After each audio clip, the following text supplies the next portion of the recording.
bagaimana kabar kalian? Semoga selalu dalam keadaan sehat walafiat ya. Masih semangat kan untuk melakukan pembelajaran jarak jauh? Harus dong, harus tetap semangat supaya materi yang disampaikan hari ini dapat kalian cerna dengan baik. Friends, masih ingatkah kalian materi yang kita pelajari minggu lalu? Ya, benar, yaitu tentang manfaat energi matahari. Manfaat energi matahari salah satunya yaitu untuk mengeringkan benda-benda yang basah. Energi apa saja ya yang dihasilkan oleh matahari? Ya, benar, ada energi panas dan juga ada energi cahaya. Ngomong-ngomong soal energi, tahukah kalian apa itu energi?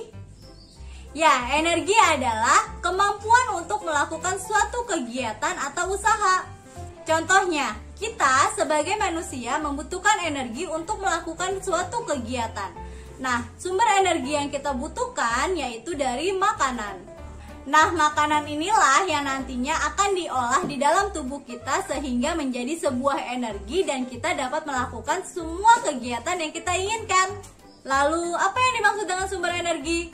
Sumber energi adalah segala sesuatu yang menghasilkan energi. Contohnya yaitu matahari. Matahari dapat dijadikan sebagai sumber energi untuk beberapa jenis energi. Nah, sekarang materi yang akan kita bahas adalah jenis-jenis energi. Kira-kira ada jenis energi apa saja ya?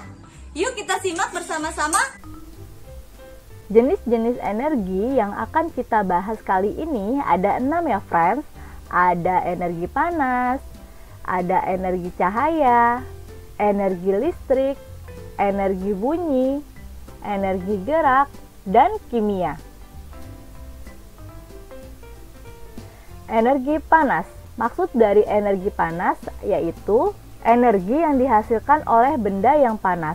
Contohnya, panas matahari.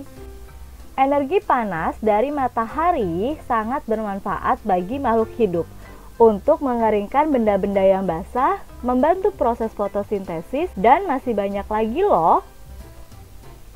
Contoh yang kedua yaitu oven. Oven adalah alat yang digunakan untuk memanaskan, memanggang, dan mengeringkan makanan sehingga makanan akan hangat dan enak untuk dihidangkan. Yang ketiga yaitu energi panas dari api. Panas api ini dapat menghangatkan tubuh kita saat berada di cuaca yang dingin seperti di daerah pegunungan loh friends. Biasanya pada saat kita camping, pada malam hari kita akan membuat api unggun untuk menghangatkan tubuh kita kan? Contoh yang keempat yaitu setrika. Energi panas yang dihasilkan oleh setrika ini dapat melicinkan permukaan pakaian sehingga saat pakaian akan kita gunakan tidak terlihat kusut lagi. Contoh yang kelima adalah energi panas dari lilin. Lilin yang menyala ini memiliki fungsi yang sama dengan api ya friends, yaitu dapat menghangatkan tubuh kita di saat cuaca dingin. Energi cahaya. Energi cahaya adalah energi yang dihasilkan oleh benda yang menghasilkan cahaya. Contohnya yaitu cahaya matahari dapat menerangi bumi. Yang kedua yaitu cahaya lampu. Cahaya lampu dapat menerangi rumah, gedung-gedung, jalanan saat malam hari. Yang ketiga yaitu cahaya api ini juga dapat menerangi daerah yang membutuhkan penerangan ya friends. Yang keempat yaitu cahaya lilin. Cahaya lilin dapat menerangi ruangan saat mati lampu ya. Yang kelima yaitu cahaya yang terdapat pada layar televisi dan komputer. Energi listrik. Energi listrik adalah energi yang dihasilkan karena adanya aliran listrik. Contohnya yang pertama yaitu adalah PLTA. Pembangkit listrik tenaga air ini menggunakan energi kinetik atau energi gerak dari aliran air untuk memutar turbin yang berada pada generator sehingga menghasilkan energi listrik yang sangat besar dan dapat digunakan untuk satu desa bahkan lebih. Oh ya, energi kinetik atau energi gerak adalah energi yang dimiliki oleh sebuah benda karena gerakannya ya.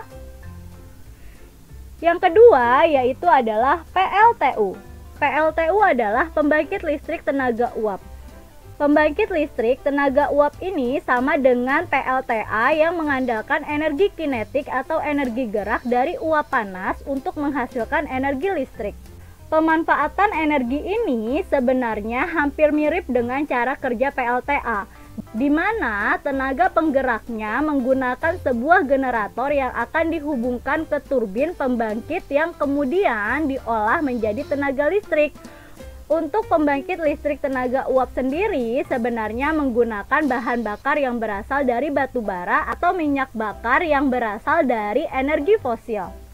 Dan inilah gambaran mengenai generator dan turbin yang digunakan oleh PLTA dan PLTU. Energi bunyi. Energi bunyi adalah energi yang dihasilkan oleh benda-benda yang bergetar. Contohnya yang pertama ada kentongan. Kentongan yang dipukul akan mengeluarkan bunyi ya friends. Biasanya kentongan ini digunakan masyarakat pada saat mereka melakukan siskamling.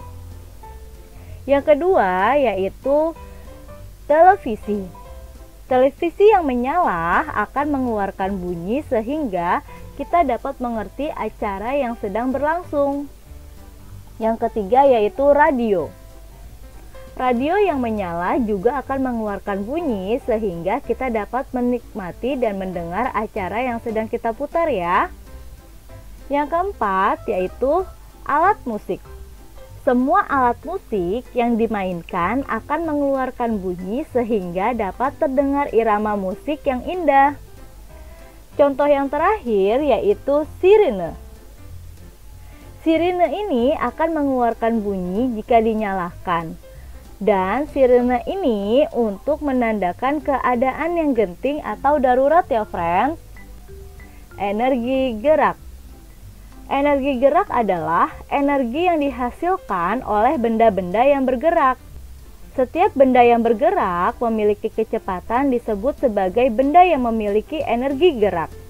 Contoh energi gerak yang pertama yaitu adalah air.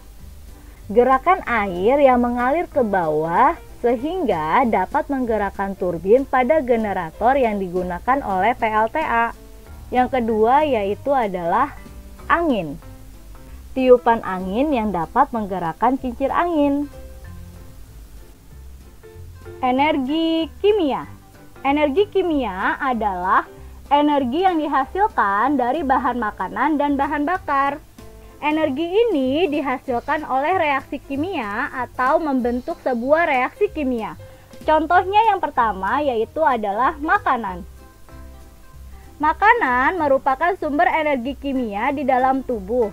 Makanan yang masuk ke dalam tubuh kita diolah menjadi sari-sari makanan di dalam lambung kita. Jadi reaksi kimia itu sendiri terjadi di dalam lambung kita ya friends. Selanjutnya, sari-sari makanan diubah menjadi energi untuk tubuh kita sehingga manusia dapat bekerja atau menjalankan aktivitasnya yang mereka sukai.